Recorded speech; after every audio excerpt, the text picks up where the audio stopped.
ali ova višnja tako daje poseban ukus i osvežava taj kolač.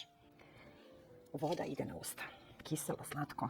Na brzinu nešto za vikend ili ovako za čas. A ništa od materijala ne ide.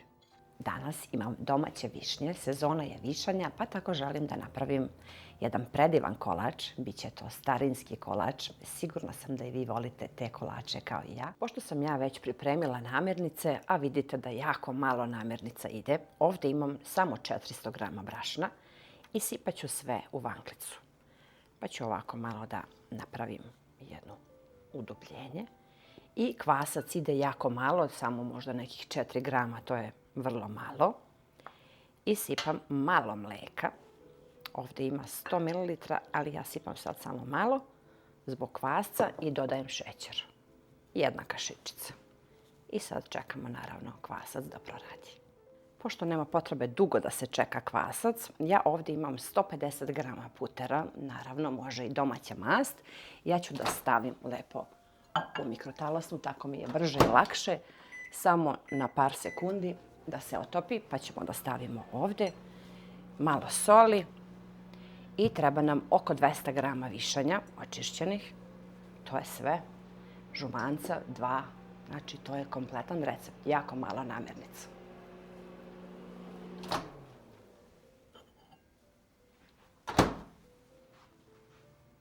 Tako.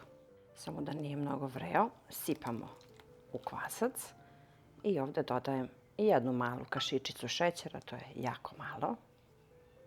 Ovdje dodajem 2 žumanca, a belanca čuvamo za kasnije, to nam treba za kraj. I to je sve od namirnica. Sad ću samo da zamesim testo. Ako je potrebno, dodat ću ostatak mlijeka. Ako ne, ništa. Uglavnom, postepeno dodajemo jedno po jedno i mesimo sad. Bitno je da dobijemo jedno prhko testo fino, da se lijepo odvoji od vanglice i to je to. Eto. Jer ovdje ima putera, ima žumanca, pa je to sasvim dovoljno. A ako je suvo, malo samo dodamo. Evo kao ja sad, možda vrlo malo. Znači 100 ml mlijeka vam je potrebno, ne više. Sad ću na malo brašna da stavim ovo testo, samo da sklonim ove moje činije. Vrlo malo brašna da nam ne bude tvrdo testo. I bitno je da ga malo odradimo ovdje.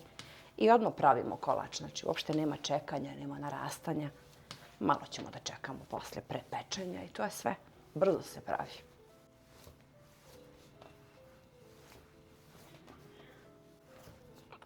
Evo, testo je gotovo. Stavit ću u vanglicu, to čisto malo da odmori dok ja pripremim ovaj višnje i dok se zagreje rerna. To je 5 minuta 10, a onda ćemo da pravimo. Sad kad sam sve pripremila, tu je pleh. Rernu ćemo da zagrejemo na 200 stepeni, ali pre svega ćemo ovo testo da podelimo na male loptice. Znači, bitno je samo da nije veće od oraha, znači vrlo male. Možete ovako da sečete ili ovako da kidamo testo, pa otprilike ovako kao veličine oraha. I sad ću ja to sve da uradim, a onda ću da uključim rernu na 200 stepeni da se zagreje dok napravimo ove divne kolačiće. Pripremila sam ovdje višnje, 200 grama, iscedila od viška soka. I treba nam malo vaniljinog šećera, kasnije i prah šećer. I to je sve. Kao što vidite, jako malo namirnica ide, a vidjet ćete posle koliko je to divan kolač, starinski. Eto veličina. Sad možete da vidite izbliza. Evo, ja sam podelila testo. Imam negdje oko 20 ovih loptica. I sad je vreme da uključimo rernu. Znači, ja uključujem na 200 stepeni. I taman dok stignem sve lepo razvučem, dok filujemo, rerna je spremna. Sad vrlo jednostavno svaku ovu malu lopticu, mala oklagija nam treba, a može i rukom da se spusti testo. Bitno je samo da ga spustimo ovako tanko dole. I sad stavimo samo par višnjica ovako.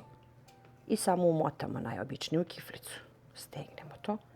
A ove krajeve ovdje slobodno stisnemo. Malo će da iscuri, ali ništa strašno. nebitno je uopšte da li je napolju sneg, zima ili je plus 40.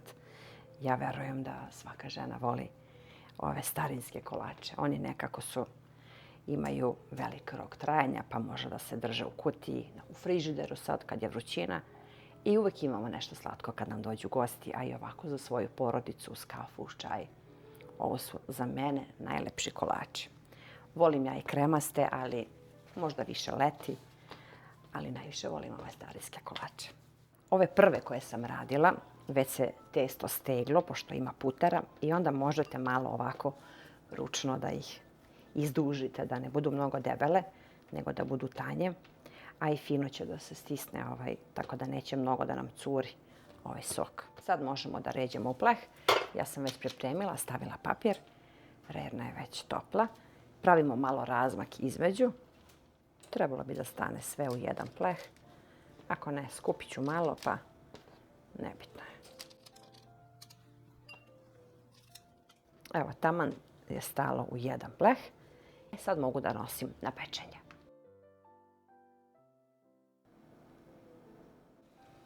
Evo, kolači su gotovi. Pekla sam ih tačno 20 minuta. Sad ćemo da ih valjamo u prah šećer. Pa ću da stavim ovdje i malo vanilinog šećera. Slobodno ih ovako kao i one ružice sa džemom malo više uvaljajte u šećer, jer nema šećera uopšte u testu, kao što ste vidjeli, samo jedna kašičica. Vi znate da ja najviše volim da radim ove starinske kolače, tako da, zato što valjda više volim da ih jedem i moja porodica više volimo, kako smo stariji, naravno, više volimo te kolače nego ove kremaste. Predivno mirišu na vanilu, na višnju.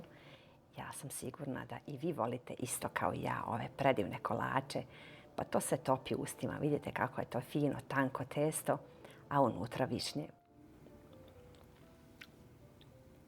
Toliko su lepi, ali verujte mi kad vam kažem da je stvarno nešto predivno. Znate već prko testo da se topi u ustima, ali ova višnja tako daje poseban ukus i osvežava taj kolač, da je meni ovo stvarno pun pogodak. Uopšte nije silno kao kad stavimo orahe ili tako nešto slatko. Ovo je tako divno i ja vam predlažem da napravite za vašu porodicu, za vaše prijatelje. Ovo je nešto što se brzo priprema, namirnice vidjeli ste jako malo i sigurna sam da će da vam se sviđa ovaj recept. Eto, to bi bilo za danas. Sve vas puno pozdravlja vaša Aurora. Hvala vam na divnim komentarima, pa se vidimo uskoro sa nekim novim receptom iz moje kuhinje.